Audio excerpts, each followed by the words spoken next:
What an absolute honor and pleasure it is to welcome here at the CNBC-TV18 Zetwerk Smart Manufacturing Summit, a doyen of Indian manufacturing, the chairman of Maruti, Mr. R.C. Bhargava. Mr. Bhargava, thank you so much for joining us. What a phenomenal story it is, and I don't know how many of you know that Mr. Bhargava has just released his second book. It's called Impossible to Possible, and it basically chronicles the Maruti story, because this was a story that shouldn't have worked, and everyone had pretty much thought that it was a story that would not take off, but it not just took off, it has established itself as a case study on what good manufacturing is truly about. Mr. Bhargava, so let's go back in time to 1983, to the end of December, when you were actually starting production at Maruti. And at that point in time, the dream or the ambition or the audacious goal was 100,000 cars is what you were hoping Maruti would be able to do. From there to 4 million, which is what you are currently doing. What a journey it's been. What a story it's turned out to be. Would you ever have imagined this kind of success? Certainly, I could not have imagined what has happened. And I would venture to say, Shereen, that nobody in the world would have imagined it. At that time, even 100,000 was looking to a lot of people as an impossible amount of cars to sell in the Indian market. This market had been stagnant at 35 to 40,000 cars for a decade.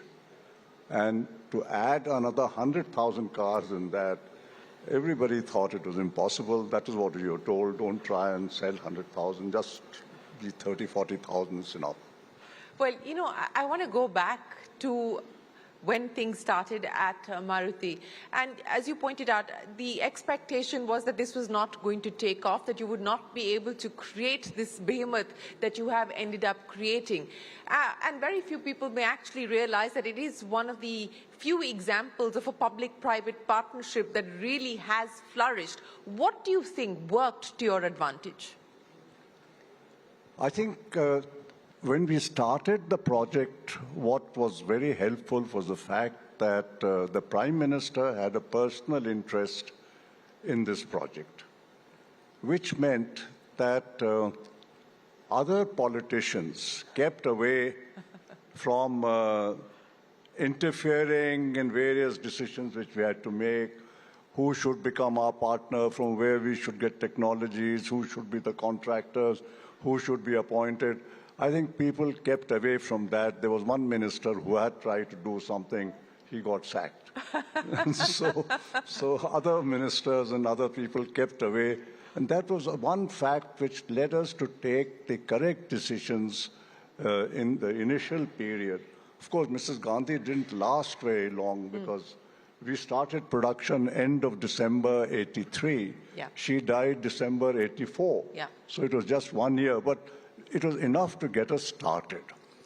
After that, I think many factors worked in our favor. One was the financial factor. The advance booking for car scheme, you remember that, yeah. Shereen, that gave us a lot of cash. And we became independent of government for our financial needs. So we never had to go back to the government each year for getting more money and things of that kind. I think that gave us a great deal of flexibility. The second factor was, to an extent, that since I had come from the IAS, yes, people who were the senior officers, including the secretary in the Ministry of Heavy Industry, which was the administrative ministry, were all known to me. Many of them were personal friends. Yeah. And so we had a different relationship compared to what most ministries have with their public sector chiefs. And that carried on till the early 90s, when this factor changed. And then you know what happened from 1994, 95 onwards. Everything changed. Speaking about change, but also speaking about legacy, and I don't know if the Maruti success story would be as big a success story if you had a different collaborator, if you had a different partner, a non-Japanese partner. Do you think the story would have been the same? No, I don't think if we had any other partner, even if we had another Japanese partner, I'm not sure if the same story would have unfolded. Because Osamu Suzuki was a very different kind of Japanese president. I don't think any other Japanese president would have taken the decision to partner the government to make a car. I don't think any other Japanese president would have taken as much interest as Mr. Suzuki took in ensuring that Maruti got all that it needed to develop into a good company. The kind of effort he made personally in visiting the company, visiting the factories, going around the factories every time, giving directions and suggestions on how to make improvements. Nobody does that. So I think it was not only Japanese, it was Suzuki. Yeah, you know, on that, and now you talked about improvement, because that is very crucial to the Japanese style of manufacturing, the quest for constant improvement, of daily improvement. I want to understand from you, and many people in this room who are in the manufacturing space, you know, how do you create a culture of improvement which eventually leads to creating a culture of excellence? You know, I think that was the key, if I may put it that way, to our long-term success. Right from the beginning, one of the things which had intrigued me and some of my colleagues was, why did Japanese manufacturing become so competitive after the war? Immediately after the war, Japanese industries was very much like Indian industry. There were unions, there were strikes, there were cases of arson, there were all kinds of violence, things were happening. And then in the next 10 years, things changed. And we found that in Japan, there were no strikes. The union and the managements were working together. There was a partnership between them. It's a very different thing, and workers are actually contributing to the improvement of the company through the quality circles, Kaizen activities, small-scale, small group activities. There was a lot of change happening in factories that way. And that is what intrigued us. And Mr. Suzuki said that, and the Japanese people generally told us that it's all a question of good communication between the management and the workers. If you explain to the workers that, in fact, their long-term aspirations and interests of improving their own lifestyle, improving the future of their children and the welfare of their families, actually only depends on the growth and prosperity of their employing company. Workers in any company cannot get financial help for any of these things from any other source. Government cannot help workers to improve their lifestyles. It has only to come from the company. So if you explain to the workers, they quickly understand that actually their future lies in the company.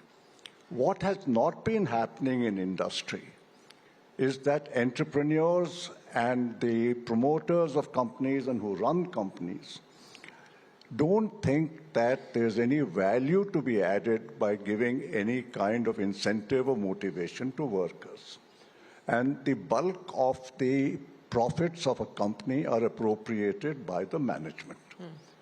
Now, if you want the workers to believe that their future is linked to that of the company, then they must see that their future actually improves as the company improves.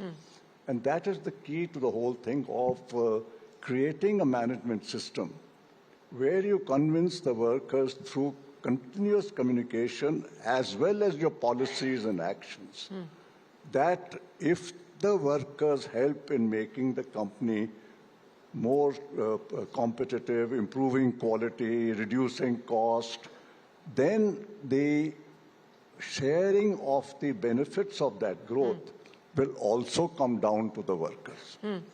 And that was the main task I had after Maruti started.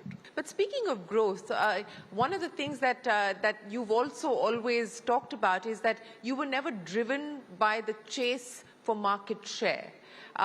Explain while you were chasing for growth, but not for market share, you know, and there is a difference there.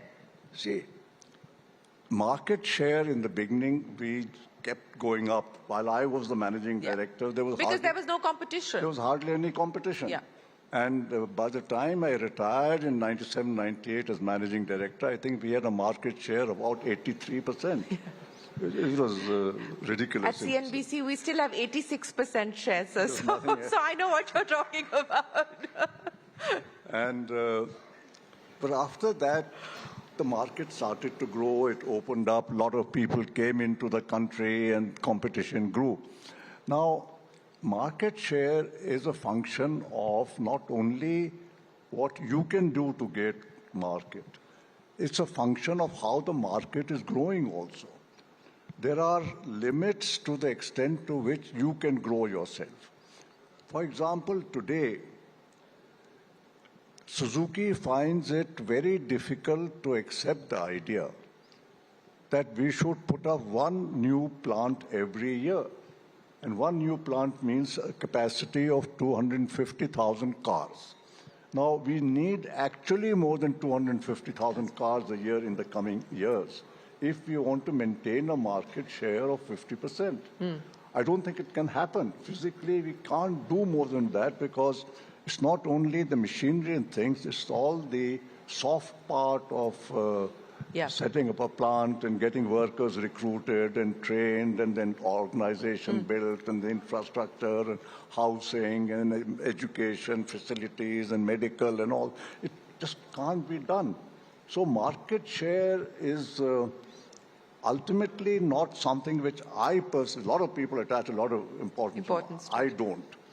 I believe that if you can sell what you can produce fully, you should feel quite satisfied with what you're doing. If you can't use your capacity is lying idle because your products won't sell, then that is not a good situation.